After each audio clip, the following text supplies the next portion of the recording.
Ano yung pre ninakaw? Hindi, tinanggal yun. Putol siguro yun. Good day guys. So, meron tayong issue dito. Ayan. So may problema yung kanyang brake shoe. So ang nangyari sa brake shoe niya, nagkawasak-wasak yung mga adjuster saka yung mga spring. So tumatakbo siya. Ang nangyari Bert, ano ito sapal? Sapal. Okay, so pakita ko sa inyo. Ayan. Sapal sa kabila eh. Ha? Wala sapal yung kabila. Ba't wala? Wala sapal yung kabila. Tapos may load plus pa. Okay. Ayan. Wala. Oh my god.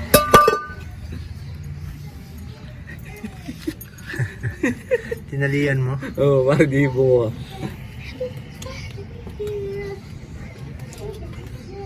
Buti hindi naputol. Okay, so ginawa niyang paraan. Tinalian niya muna na para may takbo. Kinain yung ano. Kinain yung brake drum. Oh. Malayo ba tinakbo mo? Durug ah. Durog nga eh. Lalim eh, uka na siya yun. Uka yan. Palit talaga yan. Okay, so ito yung brake shoe niya. Wow. So kumalas yung ano nito eh. Ayan. So reason, sabi niya, kumalas yung mga spring. Asan yung ano mga spring mo? Ha? Asan yung mga spring mo?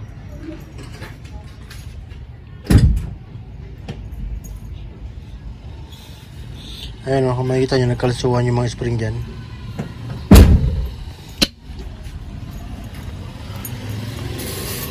Ayan, ito yung spring nya. Kadurog-durog.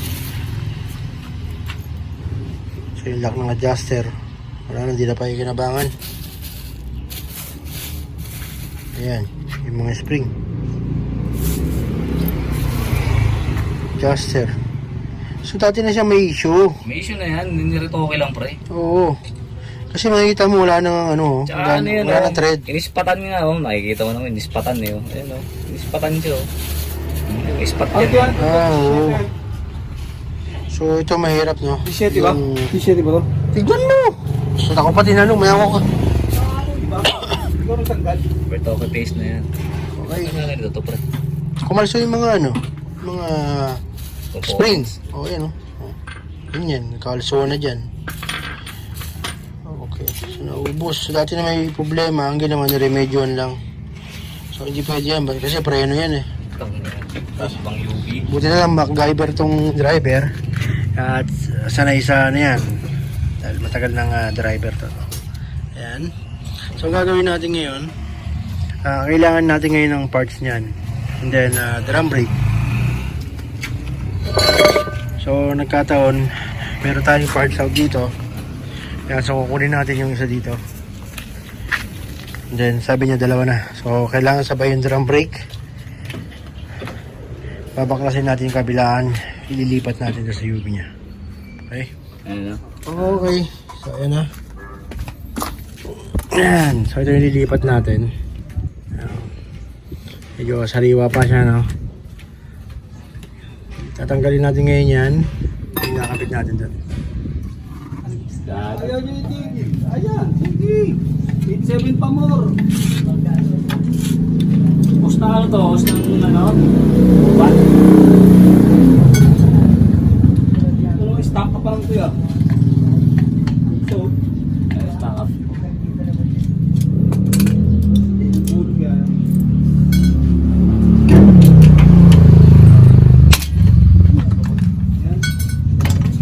Guys.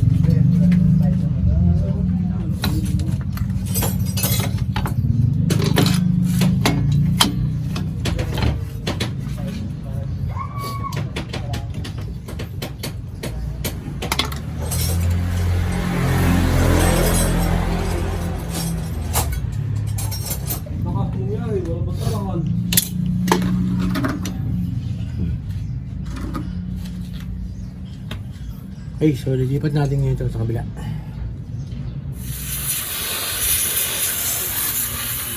Okay, so nililinis muna ni Master Boy. Ha? Bago natin kabit yung bagong Oo, yan.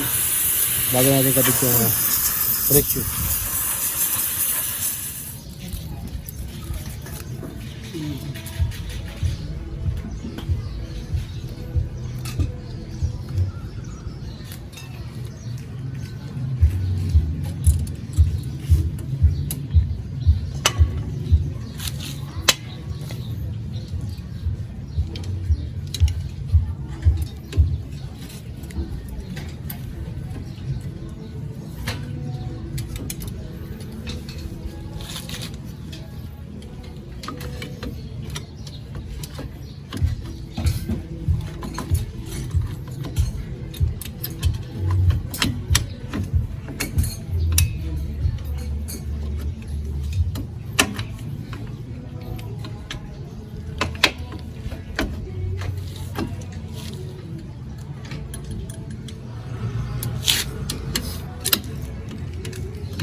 Okay, so tapos na tayo dito.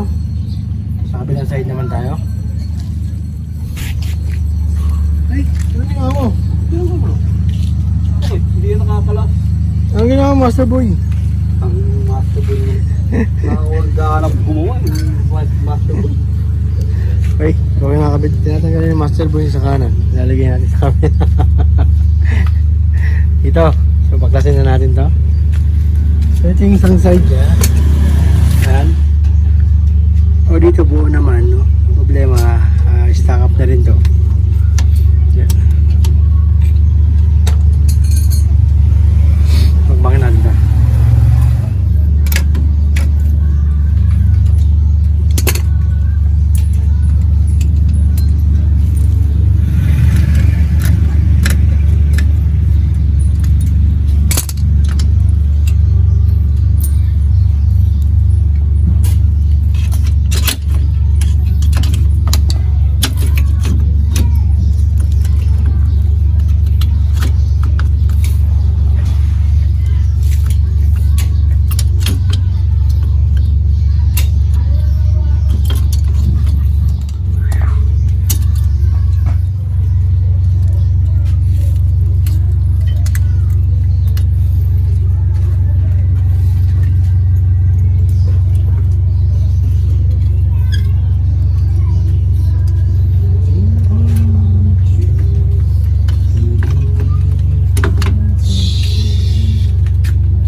Okay guys. Okay, ayan. Ito, hindi pa nilagay na itong Ito na. Ayan. So, pinalitan na rin natin yung brake shoe dito. Kabila. Mustard nga yung isa, oh. Ano ba binubunit yan? Ha? Ayan. Okay, so dito, Ano, pupultante pa rin ka? makapal na rin. Buti lang yan mo? So, low budget, no? Kaya may nakuha natin yung nandun sa kabila. And then, lipat na natin. Ayun, kakabit na lang natin yung drum brake. And then, kukunin natin yung adjustment niya. Para makabiyahin na to. Okay guys, so natapos na natin yung Urban. So, ano nga bang naging problema? Ang naging problema niyan, yung mga ginawa ng paraan, no? Na mechanism doon sa loob. Kumalas. Kaya, nagkadurog-durog ng ganon. Yung ganyang issue, no? Dapat, pagkasira na yung pyesa, dapat pinapalitan na. Hindi yung gagawin pa ng paraan. Lalo at brake yan, dapat talaga maayos yan. Hindi hanggat maaari, palitan ng dapat palitan, no? Kasi pagka okay yung brake, quality.